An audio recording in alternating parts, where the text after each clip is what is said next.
Hello friends, welcome back to my YouTube channel. This is my another video. Let's start. Originally, I wrote Bhagavad Gita as it is in the form in which it is presented now.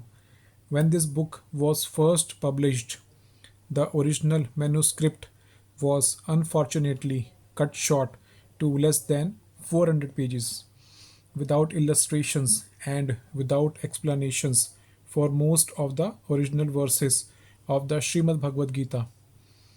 In all of my other books, Srimad Bhagavatam, Sri Ishopanishad, etc., the system is that I give the original verse, its English transliteration, word for word Sanskrit English equivalents, translations, and purports.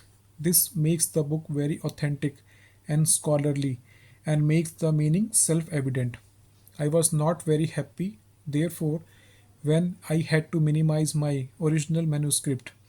But later on, when the demand for Bhagavad Gita as it is considerably increased, I was requested by many scholars and devotees to present the book in its original form.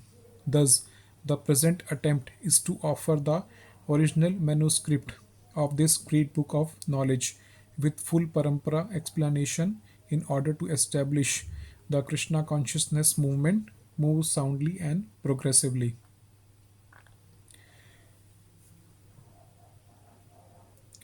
Our Krishna consciousness movement is genuine, historically authorized, natural, and transcendental due to its being based on Bhagavad Gita as it is. It is gradually becoming the most popular movement in the entire world, especially amongst the younger generation. It is becoming more and more interesting to the older generation also. Older gentlemen are becoming interested, so much so that the fathers and grandfathers of my disciples are encouraging us by becoming life members of our great society, the International Society for Krishna Consciousness. In Los Angeles, many fathers and mothers used to come to see me to express their feelings and gratitude for my leading the Krishna consciousness movement throughout the entire world. Some of them said that it is greatly fortune for the Americans that I have started the Krishna consciousness movement in America. But actually, the original father of this movement is Lord Krishna himself, since it was started a very long time ago, but is coming down to human society by disciplic succession.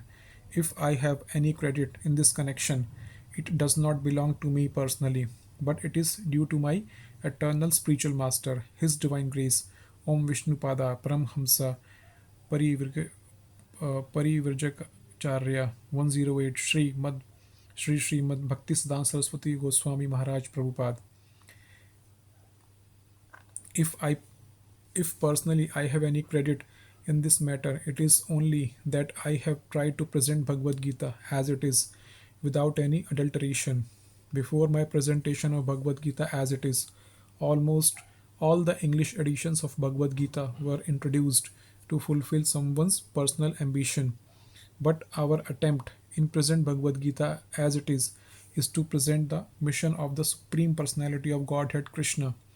Our business is to present the will of Krishna, not that of any mundane speculator like the politician, philosopher, or scientist, for they have very little knowledge of Krishna, despite all their other knowledge. When Krishna says Man mana bhava mad bhakto madhyaji mam namaskuru etc., we, unlike the so called scholars, do not say that Krishna and his inner spirit are different.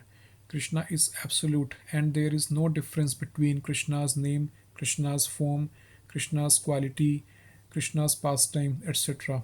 This absolute position of Krishna is difficult to understand for any person who is not a devotee of Krishna in the system of parampara, disciplic succession. Generally, the so called scholars, politicians, philosophers, and swamis, without perfect knowledge of Krishna, try to banish or kill Krishna when writing commentary on Bhagavad Gita. Such unauthorized commentary upon Bhagavad Gita is known as Mayavad Bhasya. The Lord Chaitanya has warned us about these unauthorized men. Lord Chaitanya clearly says that anyone who tries to understand Bhagavad Gita from the Mayavadi point of view will commit a great blunder. The result of such a blunder will be that the misguided student of Bhagavad Gita will certainly be bewildered on the path of spiritual guidance and will not be able to go back to home, back to Godhead.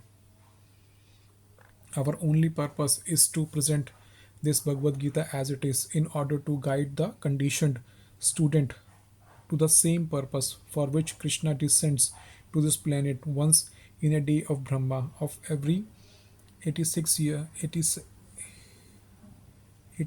lakh years. This purpose is stated in Bhagavad Gita and we have to accept it as it is. Otherwise, there is no point in trying to understand the Bhagavad Gita and its speaker, Lord Krishna. Lord Krishna first spoke Bhagavad Gita to the sun god some hundreds of millions of years ago.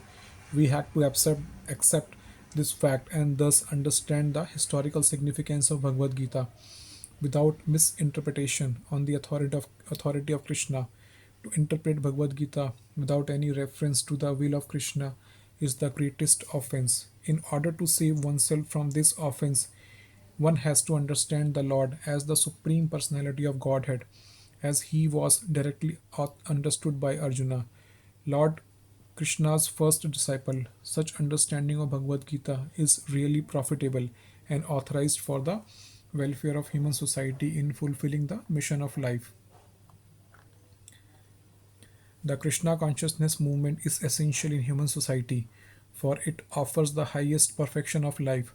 How this is so is explained fully in the Bhagavad Gita. Unfortunately, mundane wranglers have taken advantage of Bhagavad Gita to push forward their demoniac propensities and mislead people regarding right understanding of the simple principles of life. Everyone should know how God or Krishna is great and everyone should know the factual position of the living entities. Everyone should know that a living entity is eternally a servant and that unless one serves Krishna, one has to serve illusion in different varieties of the three modes of material nature and thus wander perpetually within the cycle of birth and death. Even the so called liberated Mayavadi speculator has to undergo this process. This knowledge constitutes a great science, and each and every living being has to hear it for his own interest. People in general, especially in this age of Kali, are enamored by the external energy of Krishna and they wrongly think that by advancement of material comforts every man will be happy. They have no knowledge that the material or external nature is very strong, for everyone is strongly bound by the stringent laws of material nature. A living entity is happily the part and parcel of the Lord, and thus his natural function is to render immediate service to the Lord. By the spell of illusion, one tries to be happy by serving his personal sense gratification in different forms, which will never make him happy. Instead of satisfying his own personal material senses, he has to satisfy the senses of the Lord. That is the highest perfection of life. The Lord wants his and he demands it. One has to understand this central point of Bhagavad Gita. Our Krishna consciousness movement is teaching the whole world this central point, and because we are not polluting the theme of Bhagavad Gita as it is, anyone seriously interested in deriving benefit by studying the Bhagavad Gita must take help from the Krishna consciousness movement for practical understanding of Bhagavad Gita under the direct guidance of the Lord. We hope, therefore, that people will derive the greatest benefit by studying Bhagavad Gita as it is, as we have presented it here. And if even one man becomes a pure devotee of the Lord, we shall consider our attempt a success. A.C. Bhaktivedanta Swami, 12th May 1971, Sydney, Australia. Thank you.